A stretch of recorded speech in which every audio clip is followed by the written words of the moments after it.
வணக்கம். இந்த ஒரு காணொலியை இந்த பாட்டோட தொடங்கணும்னு நினைக்கிறேன். பாட்டில் ஏதாவது இசை, குரல் வளம், தாளம் இதெல்லாம் எதனா குறைவாக இருந்தால் பார்க்கக்கூடிய பார்வையாளர்கள் கொஞ்சம் பொருள் தருக. ஏன்னா இந்த பாட்டு பேச போகின்ற இந்த விஷயத்தோடு ரொம்பவே சம்மந்தப்பட்டது.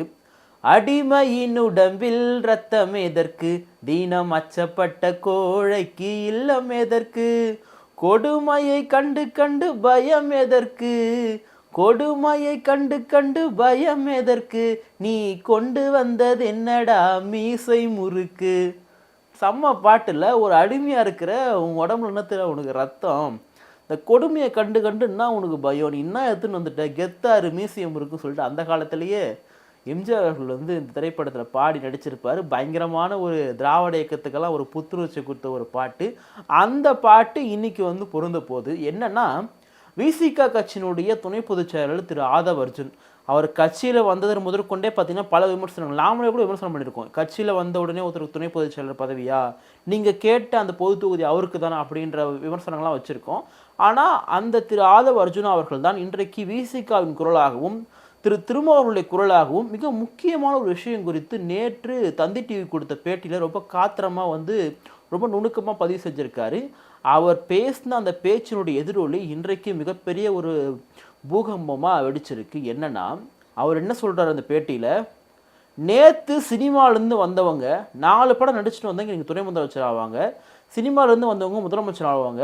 இந்த சமூகத்தில் இந்த மக்களுக்காகவே தினம் தினம் உழைத்து கொண்டிருக்கக்கூடிய ஒருவர் திரும்ப இதுக்கு மேலேயே ஒரு மனுஷன் உழைக்க வேண்டும், இதுக்கு மேலே ஒரு மனிதனுக்கு அறிவு ஆற்றல் இருக்க வேண்டும், இப்படிப்பட்ட ஒருவருக்கு ஏன் நீங்கள் துணை முதல்வராகவோ ஆட்சியில் பங்கோ நீங்கள் ஏங்க கொடுக்கக்கூடாதுன்னு சொல்லியிருந்தாரு.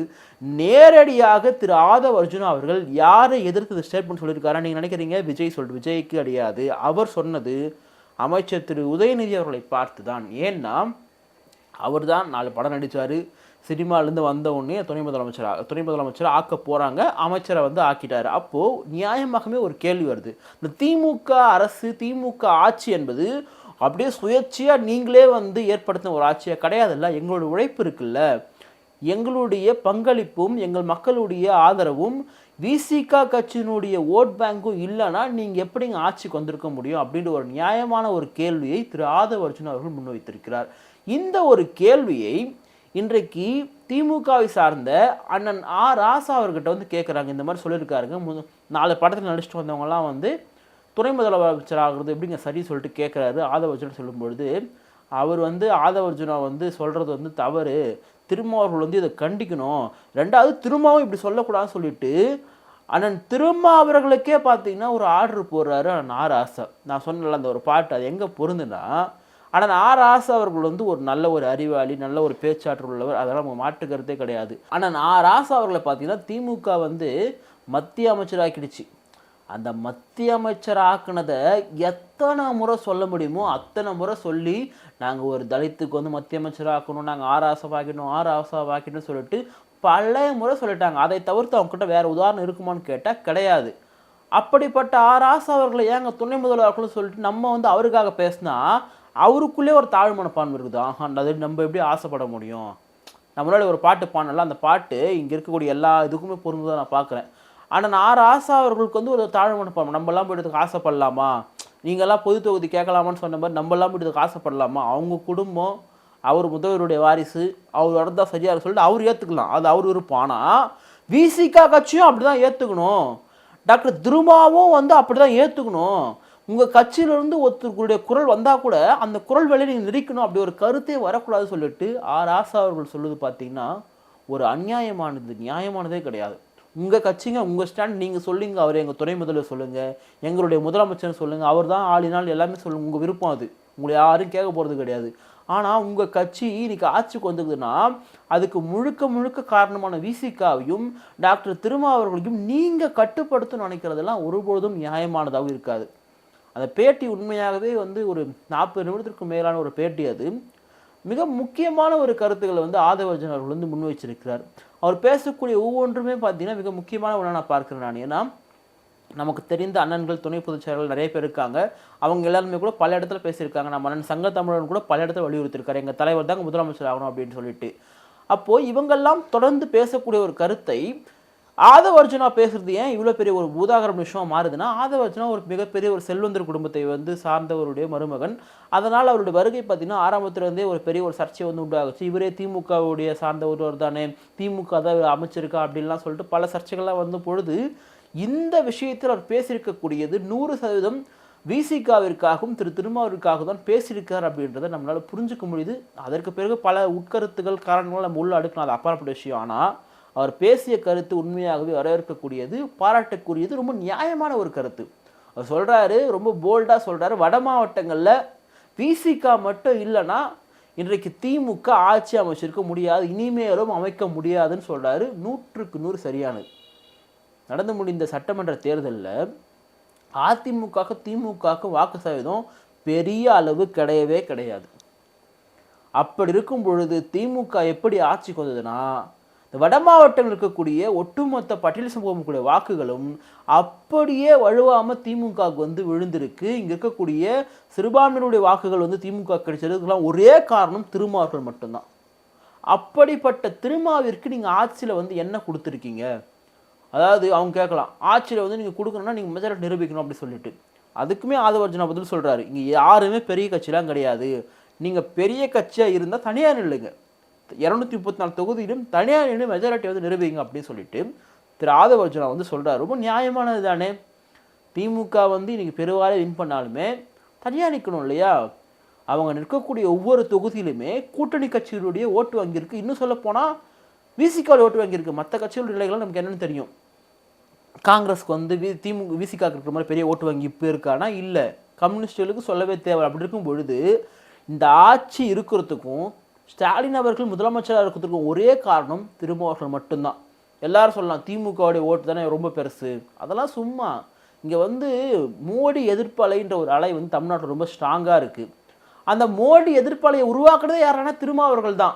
யாரும் நினச்சிருக்கலாம் திமுக சொல்கிறா, அப்படிலாம் கிடையாது. எந்த இடத்துல மோடி அவர்களை பற்றியும் ஆர்எஸ்எஸ்ஐ பற்றியும் பாஜகவை பற்றியும் தீவிரமாக திமுக எதிர்த்து பேசியிருக்கேன் எங்குமே கிடையாது.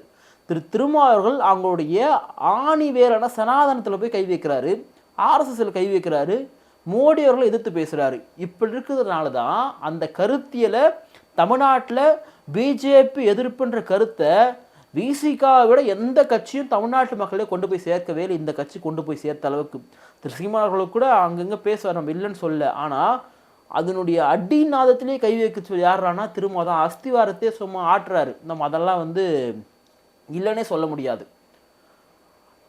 திருமாவர்கள் முதல்வரை சந்தித்து வந்ததுக்கு பிறகாக அவர் பேசிய பேச்சு பார்த்தீங்கன்னா வேறு விதமாக தான் இருந்தது. நம்ம அது இல்லைன்னா சொல்ல. மது ஒழிப்புனர் வெளியே வந்தோன்னா மது ஒழிப்பும் முக்கியங்க. அதுக்கு முன்னாடி கடைங்களை எண்ணிக்கையை குறைக்கணும், விற்பனையை குறைக்கணும் அப்படின்றப்ப நமக்கு ஒரு கேள்வி வருது, ஏன் வந்து டாக்டர் திருமா வந்து இப்படி அவருடைய உடல் மொழியே கொஞ்சம் மாறி இருக்குது, எதனால் இப்படி பேசுகிறாரு, அவர் பேச அவசியமே கிடையாது அப்படின்லாம் நமக்கு தோணுச்சு. அவர் கூட்டணி இருக்கார், கூட்டணிக்கு ஒரு தர்மம் இருக்குது, முதல்வர்கிட்ட என்ன பேசுனா நமக்கு தெரியாது. ஆனால் எனக்கு தெரிந்து இந்த கருத்தை ஆதவ அர்ஜுனா சொல்கிறாருன்னா இது திருமாவர்களுடைய ஒப்புதல் இல்லாமல் சொல்லியிருப்பதற்கு வாய்ப்பே கிடையாது. ஏன்னா இன்றைக்கு அந்த கட்சியில் திருமாவர்களோடு நெருங்கி ஒன்றும் சொல்லப்போனால் இவர் கார் ஓட்டுறாரு, டாக்டர் திருமா பக்கத்தில் உட்காந்து போகிறாரு. அந்த அளவுக்கு வந்து பயங்கரமான ஒரு நெருக்கமாக இருக்கக்கூடிய ஒருவருடைய கருத்து என்பது திருமாவர்களுடைய கருத்தை தான் நான் வந்து பார்க்குறேன். அவர் வந்து தலைவர், எல்லா கருத்தையும் வெளியே பேச முடியாது. அதனால தான் பார்த்தீங்கன்னா நான் சங்கத்தமிழன், இன்னும் சில துணை பொதுச் செயலாளர்கள் இவங்கெல்லாம் வந்து தொடர்ந்து ஊடகங்களில் வந்து பேசிகிட்டு இருக்காங்க. இவருமே சில மெயின் ஸ்ட்ரீம் நீங்கள் உட்காந்து இது போன்ற விஷயங்களை சொல்கிறதுனால இதில் எங்கன்னா திமுகவுக்கு வந்து எப்படி வந்து திருமாவர்களுக்கு வந்து ஒரு ஆர்டர் போடக்கூடிய இடத்துல வராங்கிறது நமக்கு புரியவே இல்லை.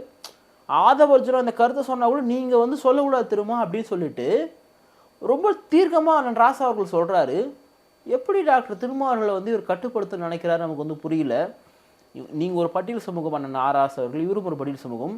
நான் எப்படி திமுகவில் வந்து எனக்கு என்ன பதவியை கேட்காம அவங்க என்ன கொடுத்தாலும் அதை வாங்கிட்டு இருக்கணும், அந்த மாதிரி நீங்களும் வந்து இருக்கணும்னு சொல்லிட்டு சொல்ல வராரா நமக்கு புரியல. பேருக்குன்னா பாடல பாட்டு, அந்த பாட்டு வந்து சொன்ன எல்லாத்துக்குமே பொருந்தும். நீங்கள் வந்து ஃபுல்லாக செக் பண்ணி பார்த்தீங்கன்னா அந்த தாழ்வு மனப்பான்மை வந்து இவங்கெல்லாம் எங்கேருந்து வருது?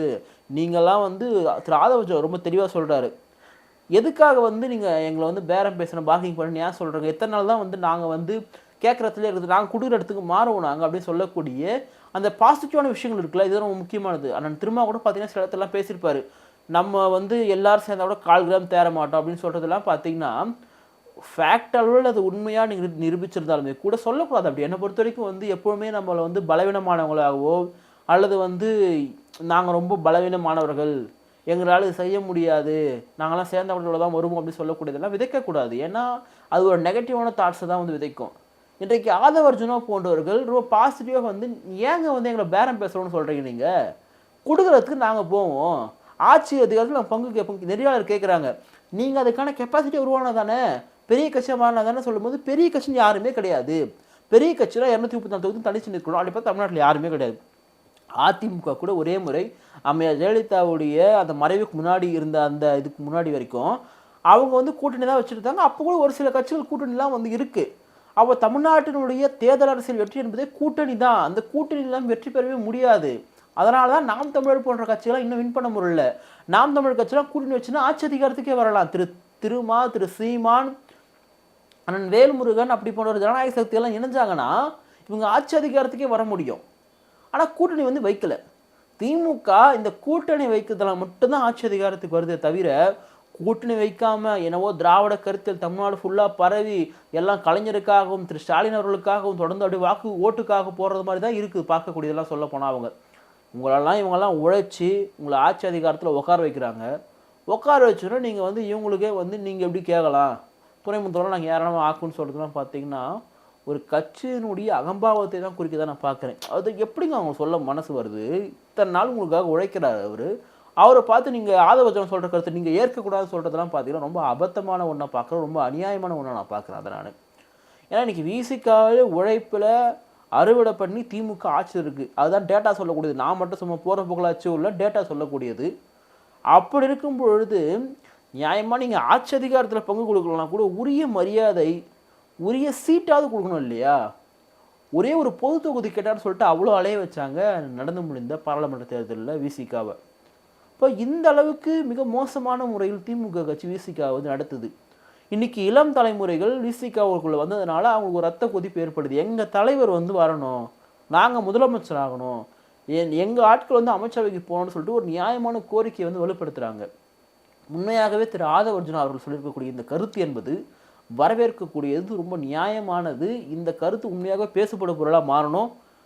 ஆனால் நான் திருமாவர்கள் இருந்து பின்வாங்கக்கூடாது.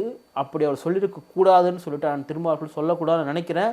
அவர் சொல்ல மாட்டாரோன்னு நினைக்கிறேன் நான். ஏன்னா அவர் ஒரே டைம் வந்து இல்லை அப்படி அவர் சொல்லியிருக்கக்கூடாது, அது அவருடைய தனிப்பட்ட கருத்து சொல்லிட்டாருன்னா அப்புறம் ஒட்டு மொத்தமாக நீங்கள் பேசக்கூடிய இந்த கூட்டணி ஆட்சி, ஆட்சி அதிகாரத்தில் பங்கு எல்லாமே முழுக்க பார்த்தீங்கன்னா வீணாக போயிடும்.